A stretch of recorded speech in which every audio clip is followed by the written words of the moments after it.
What makes a fan? Is there such a thing as a true or a real fan?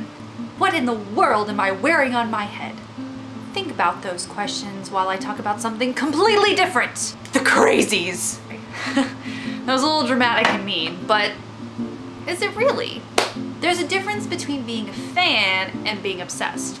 Let me explain. Going to a concert of your favorite singer or band and then waiting in line for a couple hours to get a CD signed.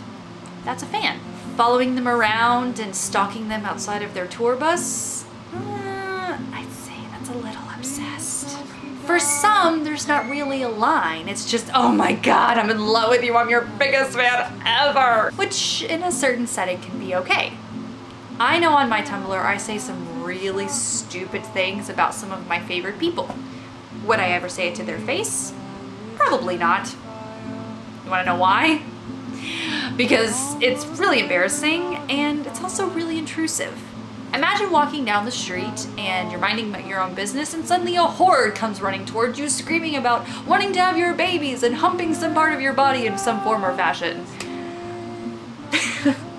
It's funny to think about, but in reality it's kind of scary and creepy and borderline illegal. Celebrities are, for the most part, really cool with their fans and would do anything because they care about them.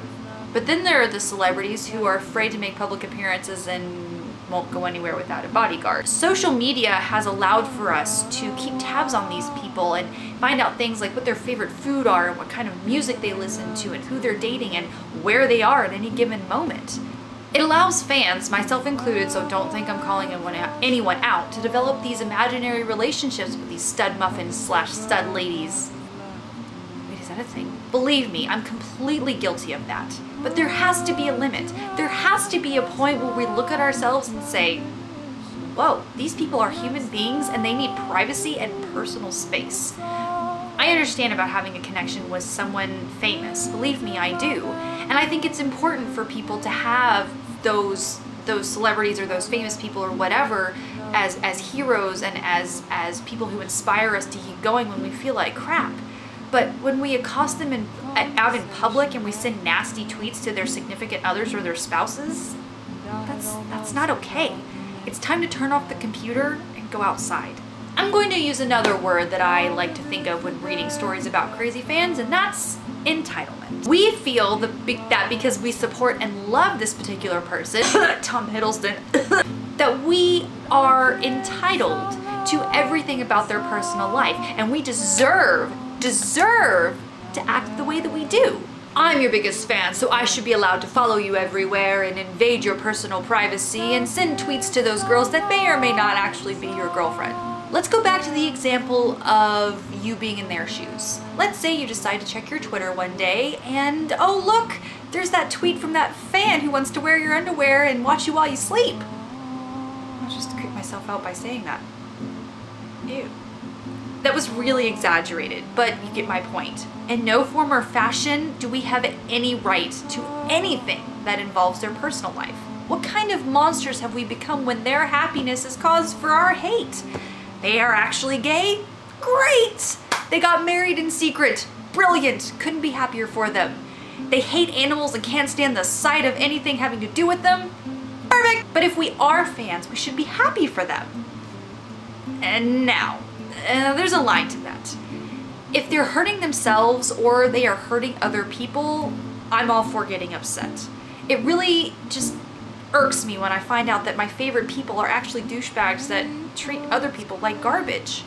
But again, there's a line to that too. Mark David Chapman, you remember him? He was so obsessed with John Lennon and so obsessed with his way of life that he decided he needed to wait outside of his apartment and shoot him 5 times in the back in front of his wife. And you wonder why celebrities don't want to make public appearances. I know I'm getting preachy, and I know that some of you could point at some of the things I do and say, hey, isn't that obsessive? And you're right, you could. And I tend to get obsessed from time to time. But then I have to look around and find the things that make me, me.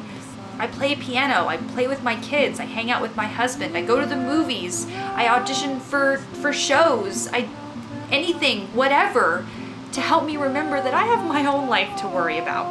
Does it break my heart a little bit to find out that Hottie McHarderson is dating someone? Yeah, maybe. But I'm already married, and there isn't really a chance in heaven or hell that I could ever be with them. So why does it matter? It shouldn't. Not to me, not to you. Because we are fans, and because we care about them. If anything personal comes up, our very first reaction should be the utmost respect.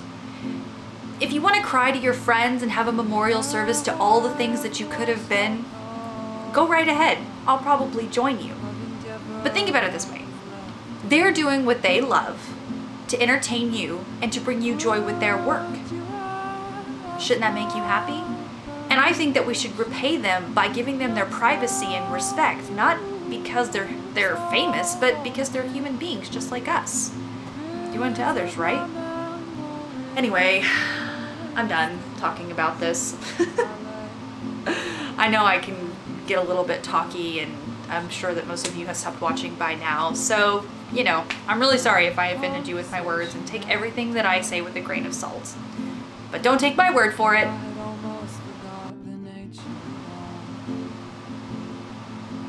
Sorry, I was expecting a rainbow to pop out and some kid to start reading a book about privacy and respect. I'm a little disappointed.